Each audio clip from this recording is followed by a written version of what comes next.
Hello and welcome to another edition of Gameday from the UK. We are back on a second night of a back-to-back. My guys are all with me again. The stream team is here. John, Sam, Danny. John, how are you? Yeah, I'm fine, thanks. Good. Sam? I'm great. I'm pumped off the trade, but it's all good. Yes, we will get right into this tonight. Danny, are you all right, mate? Yeah, absolutely brilliant, mate. Good stuff. So we've got a bit to cover tonight. We'll cover last night's game. Obviously, we'll talk about the Grizzlies game tonight.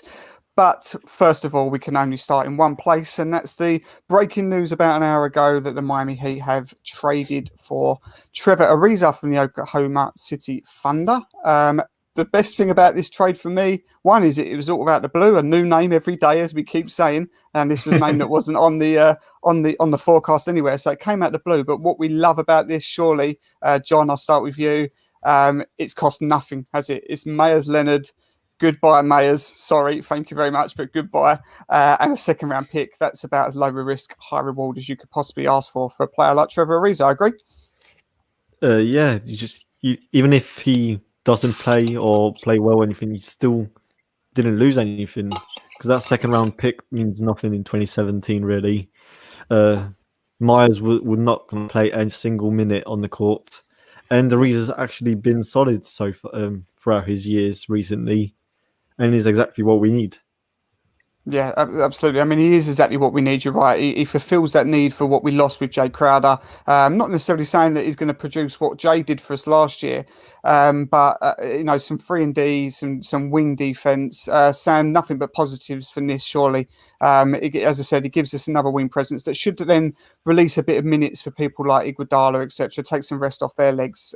You got to be happy with this one, surely. Yeah, I'm pleased. And I'm glad you've mentioned Iguodala because the first thing that came to my mind, I just thought, who's a similar player to Trevor Ariza? And Iguodala just popped up in my mind. I did a quick statistical comparison and the figures are dead on, spot on the same, pretty much. Looking at the per 36s, they pretty much average the same points. I think Iguodala just a better facilitator, but pretty much the same points, rebounds. Ariza's a more efficient shooter from free, but it's pretty much the same. And funny enough, they were drafted in the same year. So yeah, I'm pleased. Wow. Yeah, there you go. I said another veteran presence as well, another 35-year-old. So he's been around. Danny done his. I think he's been traded a record 11 times now through the NBA, which is incredible. Yeah, it's been a lot of teams, but that shows that people are, there's a player there that people want. So again, solid 3-point shooter. I said this when we look back last year at Iguodala coming in. People were saying, maybe sort of over his best, and just. I think that the point of this is it replicates that in the sense that we might not expect anything immediately from him, especially as he hasn't played all year. But again, this is solid input for what we've picked up here for no cost, isn't it? Yeah, he's a solid veteran guy, and he's the Heat always tend to bring out the best in players. So I think and he's a guy that has been on the Heat's radar for a long time. They've always they've wanted to pick him up for a while. So we finally got him, and he fills that gap that we need filled. And like you said, he's a solid 3-and-D guy. Avery Bradley's one of those that kind of bounce around and stuff. And obviously we've not seen much of him. Hopefully he comes back soon. So we've got a nice little sort of solid defensive lineup you can put out there when you need to. So no, I'm really liking that. Yeah, I'm sorry to cut you off. I was just thinking, just look at the contracts as well. Myers Leonard had an extra year, next year, and Trevor Ariza's expiring this year. So it got me thinking, maybe he's a trade piece. Don't know if he's going to be used to try to pick up someone else, but you never know. Just thought to point that out. Yeah, I think Myers is on a team option next year, which I think we was never going to do. But yeah, you're right to bring that up. I don't think there'll be. I think it's already been said that I don't think they're going to see a single minute of Myers Leonard suiting up for Oklahoma. So that'll be waived, or they might be able to use him in some sort of trade as well. So it's just really a money leveraging thing to make the deal work. John, Danny just sort of touched on it there, but defensively now we've got so many options, haven't we? You look at Jimmy, Bam, Bradley, Mo Harkless still could do that job. Now we've got Trevor Ariza, Iguodala. This is Clamp City, isn't it? Yeah, we joked about that last year with Derek Jones Jr. and Jay Crowder, but I think this time with Bam, I think it was Nekias that posted KZ, Yeah. Butler, Bam, Ariza, and Iggy, all 6'7" and above with big wingspans. Wow. I mean, You'd just, stop anyone with that lineup, wouldn't you? You'd Yeah. like to think anyway, right? Under Spo's system, I think you'd stop anyone with that lineup. So yeah, good luck scoring on that team. And they're also Yeah. saying that he's been rumored that we was talking about it maybe as a trade scenario, but now it looks like it would be much more likely to be a buyout option. And this is LaMarcus Aldridge again, Sam. Now, I think you're on the same sort of page as me that we, or all of us really, that we was never really particularly interested in trading. But buyout option here, adding LaMarcus Aldridge again, this is only going to further this, isn't it? This defense we've got going on here. Absolutely. I mean, he gives us a bit of length as well. And I feel like this team's identity has already been forged on defense. So I like to look at it from an offensive point of view as well. And what we could get out of LaMarcus Aldridge is just someone who can give us a scoring option when it's a bit dry. So he could just put in a post, fadeaway jumper, and bang on. Sometimes we just need that because our offense is stagnant. Haven't seen that in the last few games, but you never know. Yeah, Danny, do you think there's any, before we finish off on Trevor, do you think there's any concerns here at all about the fact that he hasn't played all this season, he hasn't been part of the rotation, or do you think that under the Heat's, conditioning and all the rest of it, that we should bring him up to speed quite quickly? Yeah, I don't see why not. I think he's just going to fit right in. I imagine, and I'm sure he's quite keen to play too. So I don't know any of the circumstances, his situation. So it's just speculation at this point. But I'm sure that he'll get acclimated to the team really quickly, and I think he's going to slot right in perfectly. Yeah, I totally agree. I'm really, really pleased with the trade. I said, I think you're not going to get much better for a player of that caliber for basically nothing. Just a quick side note on this. OKC now gain another pick, a second round pick. They have now got 32 picks in the next 7 years. Jesus. What the fuck are they going to do with all these picks? John, you'd only imagine that they're just going to try and leverage their way to sort of number one picks for multiple years by trading some of these away, because you're probably not going to get many stars that are going to be attracted to go to OKC, especially at the moment. So it's a real build for the future, and you'd have to say that you think that maybe over the next couple of years we're going to be looking at number one picks for OKC for a little while, aren't we? Yeah, of course, and they could just always use those picks to get more younger players from other teams. Yeah, because those picks will have value, like the first round picks. Always could you just trade those? I think this is what Danny Ainge's always wanted to have, the whole chest full of picks, and that's what OKC has. Yeah, it's going to be interesting. I'm looking forward to seeing what they do, because it's exciting now for Oklahoma. They've, part of this rebuild, but I've never seen a whole like that. That is incredible. That's almost 5 picks a year. That is crazy for the next 5 years. And they pick well. Oh, sorry. They pick well as well. They just make some really good picks. And just thinking back, KD, Harden, Westbrook. Yeah, they know how to use those picks. So probably push them up to a good first round pick and just give them some time. Yeah. Could you imagine the lineup that if the Heat had all those? Could you imagine, through our development program? Could you imagine the lineup we'd field with all those picks, man? Jesus, be pretty exciting. One thing I wanted to say just quickly is that I don't think the Heat are done yet either. Obviously, we're targeting stuff on the buyout market, but we've got guys that are dead weight on this roster still, and there's plenty of moves to be made. So I think keep your eyes out on Twitter. I think we're going to see more. Yeah, that was literally going to be the next thing I was going to say before we moved on. Before we moved on to the game thing. No, it's great. It shows we're all on the same level. This is good.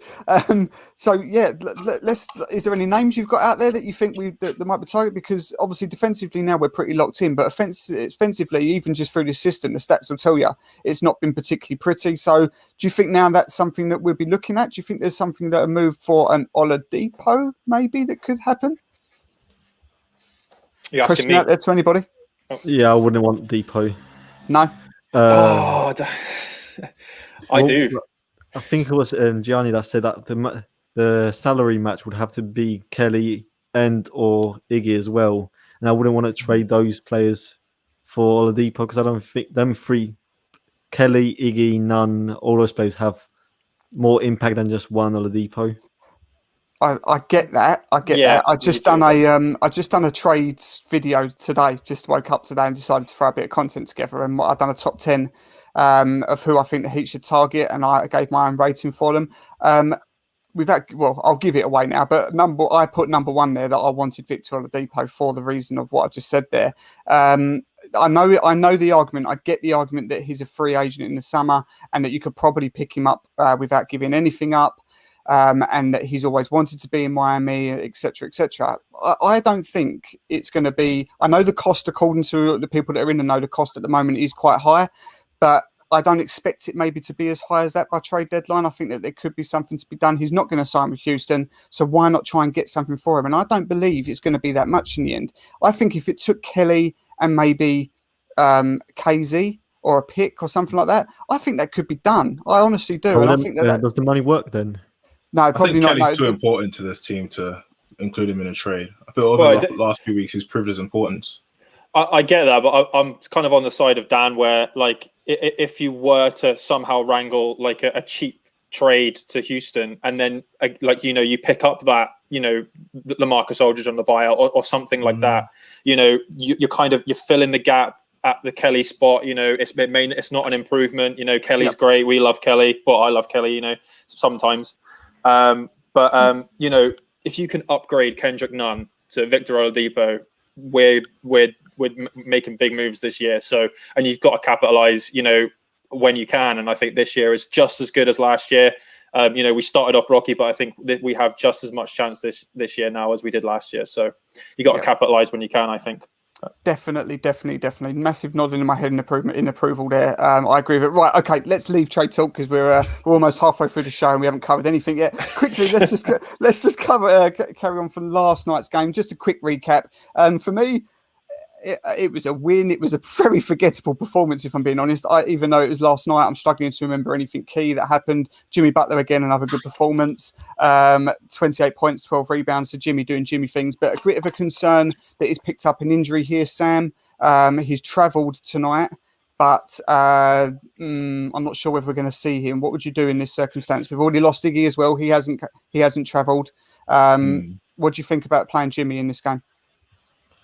If there's any slight chance of there being an issue, be it injury or fatigue or anything, you sit him. I think Jimmy is too important to this team long term, and by long term I mean talking to the playoffs, not like a couple of years. But he is too important to this team to take those sort of risks, and I'd rather we just don't. Yep, no, fair enough. Just going to quickly come back because this is a comment here saying my issue with Depot and Tucker is how terrible their numbers are in a contract year for both. So either they are done as good players or just flat out quit on their teams. Danny, your thoughts on that? I mean, he makes a good argument, but like a couple of nights ago, Vic put up like over 30 points. So he's still got it. I think that he's just not happy in his situation, and he knows where he wants to be. If you get a guy who is where they want to be, they will play good. I was actually listening to 5 Reasons pod today. Something about when Ethan did an interview with Shane Battier, and he said that Shane said that when he played on bad teams, he couldn't facilitate, he couldn't play well. But then as soon as he was put on a good team, he just felt like he could do everything that he really wanted to do, and he could fit well within the team. And I think that echoes true with a lot of players, that they just want to be in a situation where they're happy. And I don't think Vic is happy. So put him where he is happy. And I think we'll see his numbers go up. So, and on the point that you guys are making on Jimmy, I think this is kind of the opposite situation of what we had last night, where I was, Bam's coming back, and, get you. So I'm definitely erring on the side of caution here. Like if it's sore and he's not feeling it, then don't play him. But yeah, I don't know. We'll see. Yeah. We'll see how he feels. We can't know, and Yeah, exactly. So. I echo both of what you both just said there. I think if there's an issue there, then just don't risk it. But Jimmy Butler, no, he's not stupid. If he's fit to play, he's going to play. He's travelled out there, so we'll see what happens. It's game time decision of that. Before we leave the Cavs game, we all predicted big wins, and it was a big win, 15 point win, I think, last night. So one of the most promising things that I've seen through this stretch of playing weaker teams teams, John, is the fact that we was expected to pick up the wins, and we have picked up the wins. Some of them were gritty, some of them were ugly, some of them were convincing. Whatever happens, we're just stacking up W's. And apart from that one game, that one little blip against the Hawks, 11 out of the last 12 wins now. The next half a dozen or so fixtures look a bit trickier, but still very much winnable. Momentum is everything. You've got to tip your hat here to the Heat for getting through the easier games with no real slip-ups, haven't you? Yeah, because we've been known to just always lose the games we're meant to win. So it was good to see that we can actually beat the good teams. But I saw a tweet yesterday about Alf that we still need to beat good teams by good margins and not like play the fourth quarter to actually win the games instead. Because most of the games we won by just coming back from a lead or something. Yeah. Had to go on a huge run to actually just close out the games. So I think that's what they still need to be better at. Actually win throughout the game and win more convincingly. Yeah, no, that's a good point. That's a good point. So let's come on to tonight's game then. A really fun game. I'm really looking forward to this. This is the Heat at the Memphis Grizzlies. I'll go for the usual stats to start with. The Grizzlies are 17 and 19, which is good for 10th in the West. Heat are now 22 and 18, which is good for 4th. The Grizzlies are 8 and 12 at home. The Heat are 10 and 10 away. Last 10, Grizzlies are 4 and 6. Heat, of course, now 9 and 1. They're on a 3-game losing streak. We are on a 5-game winning streak.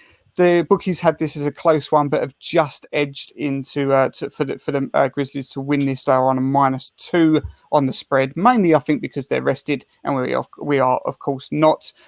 This is going to be a fun one. I'm looking forward to this. Of course, the return against the Miami Heat for the first time for Justice Winslow. A long time coming that has been.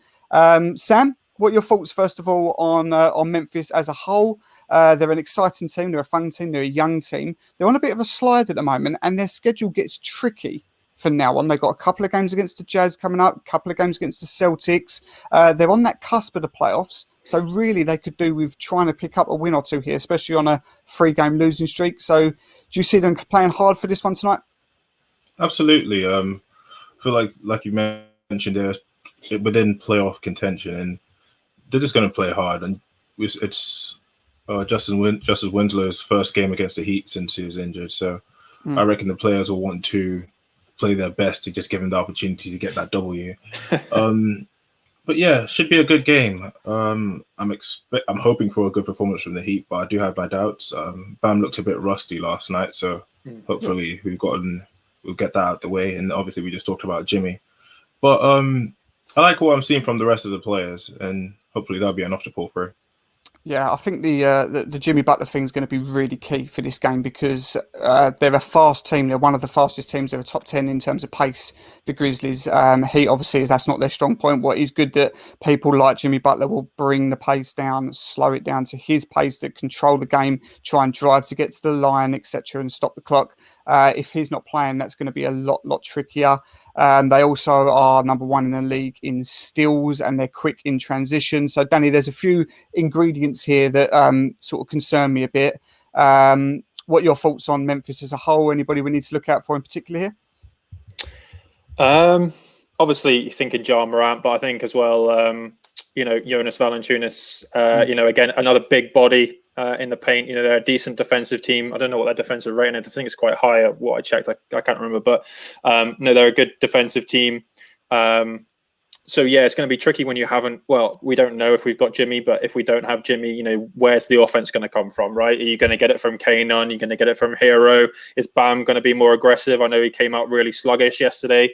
It's no fault of his own. He's probably just sort of trying to get his legs under him. So, it'll be interesting. It's a shame if Jimmy isn't playing. I'd like to see a bit of Jimmy on Winslow. That would be interesting. Yeah.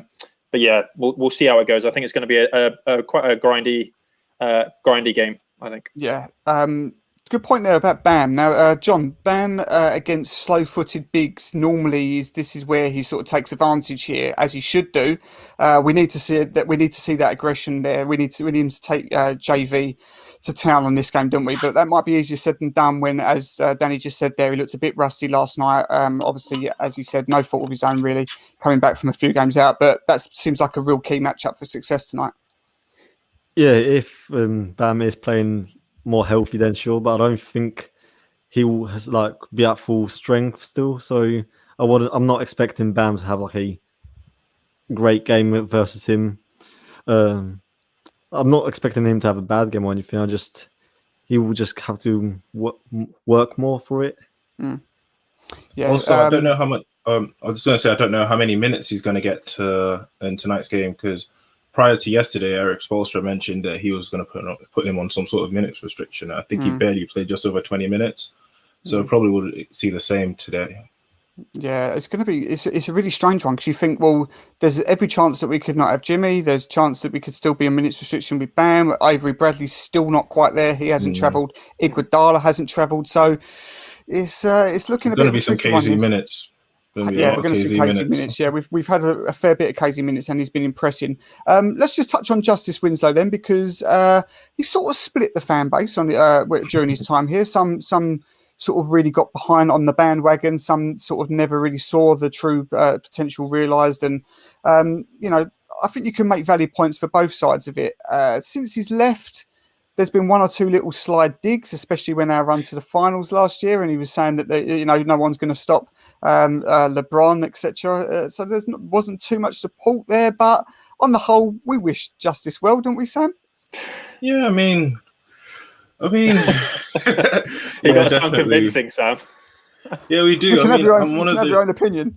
No, we definitely do. I'm one of those emotional Heat fans. So like, I was fully on the Justice better hive, and I was sad to see him leave. But I mean, he's the enemy now, so we got to crush him. This is it. What do you think, Danny? You can't be too sad, right? We got the keys basically to our finals run last year from the Justice trade. So I was really sad. I really liked the point Justice stuff. Yeah. He was just figuring it out too before he got injured. He was, that 3-point shot was looking solid. He was taking some. He had good handles, taking some mid ranges and stuff. And yeah, I just loved what he brought defensively. I think he's a Jimmy light defender. He's kind of like Jimmy in that way. So it was sad to see him go, but I don't know if it's shade, but there's a couple of interviews that he's had that he's mentioned that this is the best team, or the trade was the best thing to happen to him and stuff like that. I'm not bitter by any means, but if we could get this W, it'd definitely make me feel a little bit better about it.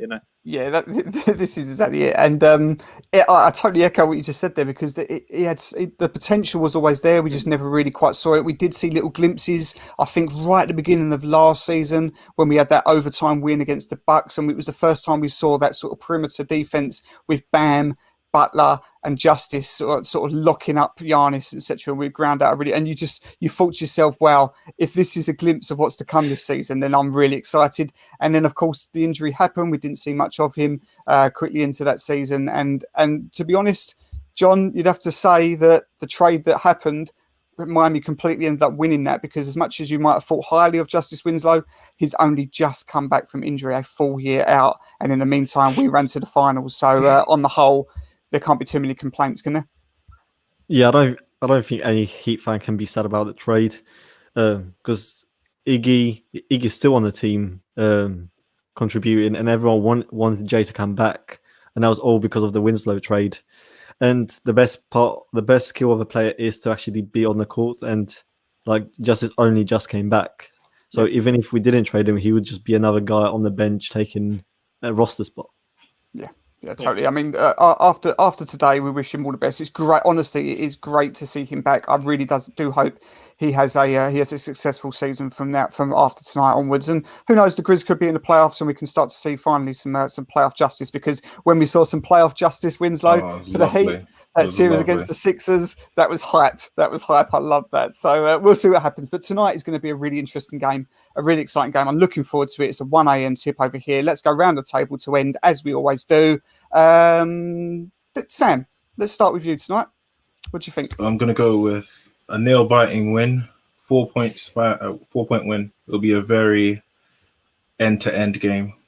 Yep, heart attack Heat. Okay, John, what do you think? A close game throughout the whole game, and Heat by 5. Okay, so 2-0. This is good. Danny, you're going to let us down? Yeah, so I'm going to let you down. I'm just basing this on the fact that Jimmy's not going to be there. So I would say, yeah, we'll take the L. It's going to be a nail biter. I think we'll lose by 3. Yeah, so again, all three of you, very close games.